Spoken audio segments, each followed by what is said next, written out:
All right, it's warming up just a little bit. The sun is shining and bringing that temperature up to 52 right now. It's 8:14 on Coffee Talk. And we've got a lot of guests scheduled this morning, but I want to talk about our first guest. We want to welcome in Miss Tess Cowan. She is going to be the new WPKY morning show host starting tomorrow. Good morning, Tess. You could also call me old, I guess. This isn't my.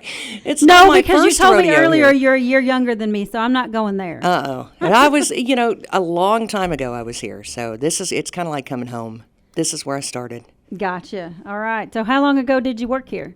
It was, well, I don't want to tattle on myself, but I was young, and it was in the 90s, and Todd was much younger then, too. He worked here at the same time.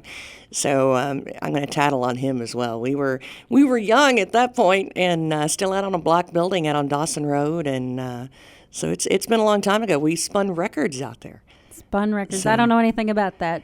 My start I didn't get started in radio until the whole, it was already digital by then. So I don't know anything. Y'all are talking about reel to reels. You're talking about records. You're talking about, I don't know anything about that. That's right. We used to splice tape and spin records. And I remember when the cassettes first started becoming popular. When you walked in the building, you could smell the vinyl on the wall.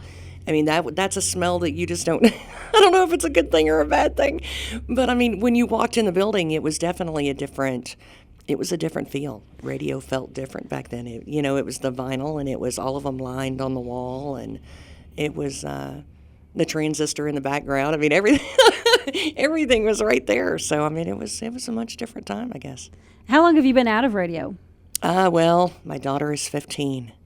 So I got out of it for a little while. I started here in Princeton at PKY, and that gave me the opportunity. Mr.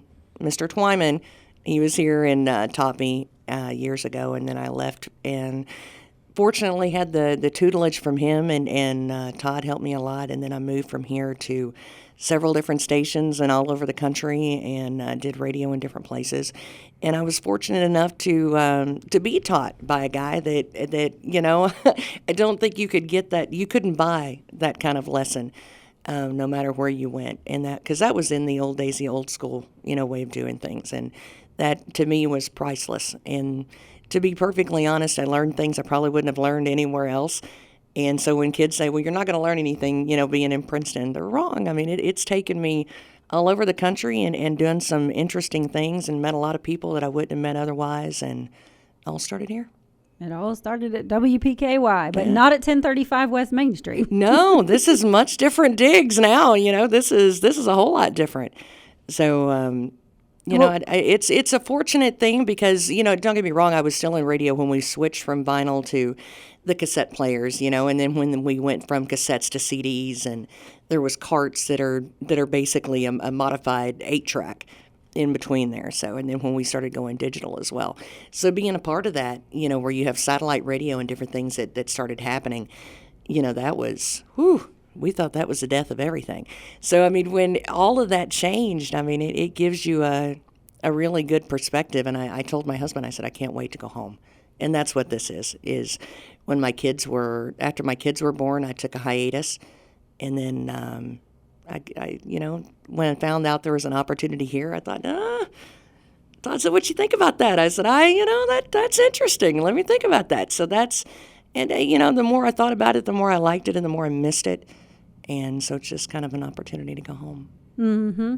Yeah, and that's, you brought up something about when everything went digital, you thought that it was the end of the world. Oh, everybody did. And I wouldn't, I guess I feel like maybe I did miss out on something. But I would not even, first of all, I wouldn't know where to start, doing something the way you did with the reel-to-reel and the vinyl and all that stuff. I wouldn't want to do that. I'm all about technology. I'm all about advancement. I'm all about until the internet goes out and then you can't do anything. Now, see when you were saying that, that took me to Y2K, and I guarantee you, the baby boomers, all of them, everybody thought that the world was going to come to an end. And Y2K, that's all we talked about for a solid year. And I told my kids, I said, I think I lived my entire life on the air, so for so long, anything that happened, it seemed like all the tragedies and all the horrible stuff in the world always happened when I was on. It never happened when I was at home on the couch. It just always happened. Or it seemed like, when I was on the air. And Y2K, I'll never forget. I was in Evansville at that point, at a station that's no longer in existence. I guess I've outlived some of the radio stations too. At one of them up there, and people were really scared. They really thought all their bank accounts were going to be gone the next day. Everybody was stockpiling everything. They were convinced there wasn't going to be any electric the next day. I mean, it was really. People panicked. There was a lot of panic, and there were some people that kind of laughed it off, but I don't think anybody could really say they weren't nervous when that happened, because nobody really knew what the computer systems were going to do. When it flipped over, we had a little bit of a panic at the radio station at that time too, because we didn't know what was going to happen. And I think the unknown over the years is what, and probably scared me when I got out of broadcasting for a while. I was used to knowing everything, and I was always the first one. I was always on the air. So, I was the first one to know everything. And you go from knowing everything to being you feel isolated. And then suddenly, you're the one that doesn't know, doesn't know anything. My friends tell me I live under a rock. So, it was a big transition, and Y2K was one of those. What made you decide to come back to radio? You just the simple fact that it was an available opportunity, or what? Well, it's something that I absolutely loved. It was not anything that I was looking for when I got into it. I wanted a job, and I wanted to make some money when I was young. And it seemed like, well, I'll do that. Yeah, sure. So, it was something that got under my skin. And I know a lot of people say that, they're obsessed with their job or it's something that they love. I did. And I loved it instantly. And for so long, you put in all of those hours when you're young, and you start part-time, and you'll do anything that anybody asks you to do. I have slept on top of buildings and swung from billboards, and there's not a demolition derbies. You name it, I was ready to do it. And I've done the stunts, and I've, gone the places and done those things. And I don't necessarily want to swing off of billboards anymore, but radio was something that I always kind of missed and missed being a part of. And I could see that. I've been doing radio for 13 years. I was the same story as yours. I was just looking for a job. Right. I just wanted something part-time, and I got into it, and I have absolutely loved my time here. It has been absolutely amazing. So I can see where I know exactly what you're talking about. Well, and you get to be a part of a community in a different way. You get to give back, and it's the little kids that look at you, when St. Jude is it has a soft spot in my heart. That's a charity that I was involved with for many, many years. Anybody that goes into that hospital, you walk out a different person. You just do. And now that I have a son that's special needs, being very heavily involved in Special Olympics and that sort of thing, that's something that, again, it's something that I wasn't expecting, but I wouldn't want it any other way, because it is, everybody says, well, wouldn't you change it if you could? I don't believe that I would. I don't think I want to change any of it, because it's made my life colorful in so many ways. And that, hey, WPKY, a million years ago now, it seems, that started my whole life. I owe pretty well my my entire career to PKY and to Twyman. And that was given me a shot all the years ago. You said that, I think you told me that you do some farming. I do. That's why I said, well, I was joking earlier. I said, well, if they want me to dress up too much, I'm going to need a new wardrobe. Because cowboy boots has been pretty well, and work boots has pretty well been a part of my wardrobe every day. We do I was fortunate enough that when I moved back, actually, when I moved back, I was living in Texas and working at a radio station just outside of Dallas. And when I moved back, I was fortunate enough to actually move into the house that my great grandma used to live in when I was a kid, about a mile from where I grew up. So I started out in Farmersville, and by Joe, that's where I'm at now. So, I mean, I've literally kind of come back exactly where I started, because now I'm back in Farmersville, kind of where I belong to. So, I mean, I do farming, and I do a lot of woodworking. We raise donkeys and do the garden thing, and the farmers market. I have really become involved with that this year, and that's something that we do a lot with, and spend a lot of time with my dad. I'm a daddy's girl, and I love following him around and all the different things we do on the farm, and I'm hoping that rubs off on the kids, because that's the kind of lifestyle that I'd like for my kids as well. What type of farming do you do? Well, we do a little bit. We're a small time farm. We are nothing, with the big tractors and the, hundreds and hundreds of acres or anything like that. Last night we were out picking strawberries. The strawberries, everybody's excited in our family, because now the strawberries are turning. So that's a good thing. And of course we raise therapy donkeys, little miniature donkeys, where their ears are as big as their body. God bless them. They're adorable and ugly all at the same time. They're fuzzballs. But we've had a brand new birth in the last few days, and then do anything from woodworking to jewelry and signs and all kinds of stuff. So I mean, it's gardening. In last year, I mean, we have a lot of pretty loyal customers to different things that we raise out there, and vegetable wise and horticulture. So I mean, I think my whole family it's got ADHD, because we don't do just one thing, and it's that way with a lot of the farmers in this area, is they like to have their fingers in a lot of different things. But that's also a lifestyle too. When you live out there, you raise what you eat. And there's a certain level of self-pride that goes along with that, because what's on your kid's plate. You grew it. And that's, with a lot of people in this area that I've found over the years, that's really important.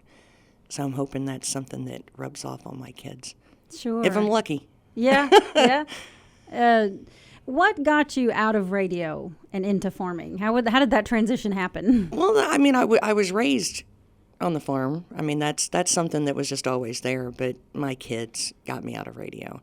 Mm-hmm. And I did not, if you would have asked me 15 years ago, I would have said I didn't want any kids.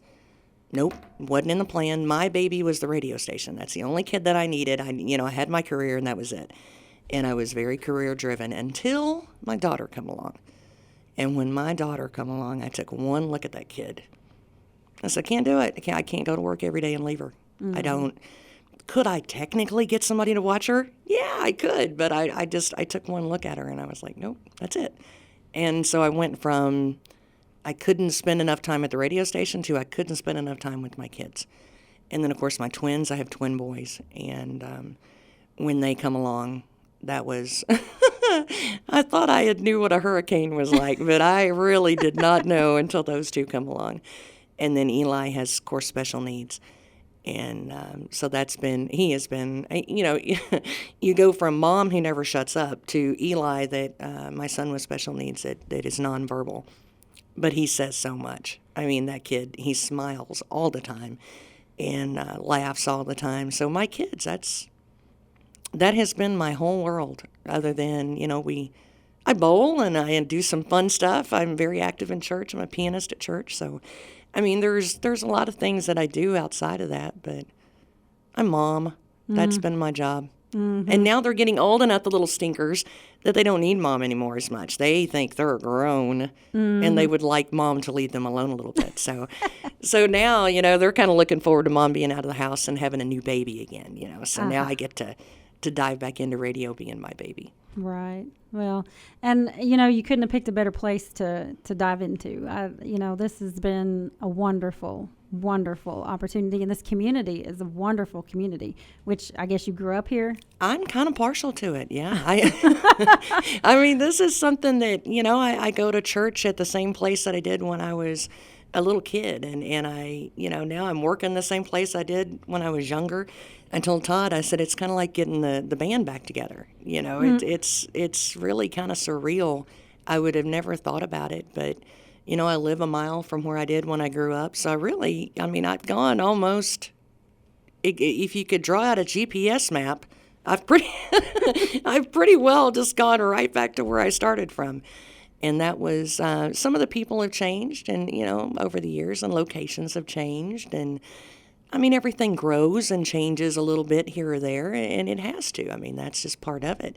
The faces may change, but, the community is still, that's where I want my kids to be raised. And that's where I want them to have a sense of family and home and roots and be proud of where you're from. And that's, fortunately, I've been blessed enough to be able to do that. And I recognize how lucky I am and how blessed I am. And that's hopefully I'll have the same thing, because I'd like for my kids to come home too sometime. Yeah. When they grow up, that's the goal, is you want to make them happy enough that they'll come back home. Right. Absolutely. Not permanently. They need to get out for a while. Don't get me wrong. Not permanently, children. You need to leave the nest for a while. Come back home, but maybe down the road. Doses. Just come home in doses. Yeah. I'm pretty sure my mom and dad get pretty tired of me from time to time. It's, they look at you and go, really? Yeah. Honestly. So, yeah, I want my kids in doses, I guess. So. Well, Tess, I'm so glad to know I'm not going to cry. I'm not going to cry. I'm not going to cry. I'm not going to cry. That makes one of us. I love my job. I'm having a hard time leaving. It's what I need to do. It's what's best for me at this point. But it's hard because I so very love this job and I so very love this community. But I can leave knowing that I'm leaving it in good hands. So. Hey, if I am in nothing else, I can show you can always come back. This is a community that that they absolutely open you with welcome arms. And once you're family, you're family. They open you with welcome arms, or they welcome you with open arms, I guess, maybe. Yeah. But, they do. It's so funny because now, one of the teachers, Roy Gene Rogers, and I'll mention him because everybody knows him and everybody will understand what I'm saying. Half of them probably took his class in school like I did, so I'm going to call Roy out and call him old. But, back then, I go from him being my teacher to now, he coaches basketball with Special Olympics with my son. And then I go from there to now my other twin boy is wanting to haul hay for Roy this summer. So, when you look at that and I start looking at the teachers, and the teachers are people that I went to school with, I'm like, uh-oh, now it's not the, the older ladies. Now it's I'm the older lady. So I said, when did that happen? Right. But that's the kind of community that you come back to at some point. Mm-hmm. And if you ever get the chance, here it is. Yeah, and I'm gonna miss that. I really that's my biggest problem. I think it's not even as much the job as it is the people. It's not at all the job as it is the people. They're not going that's what anywhere. I'm gonna miss. So we're still gonna be here, even if we leave. We'll be back. Maybe someday, yeah. Maybe someday, if my life takes a different turn and you get to where you need a co-host, maybe I can come back. Hey, you are welcome anytime. From what I hear, I've got plenty of time on Coffee Talk for guests. So that's right. That's right. Come on back. All right, Tess. Well, you stick around with us. We're going to talk to a couple more people. We're listening to Coffee Talk on 1580 103.3 WPKY.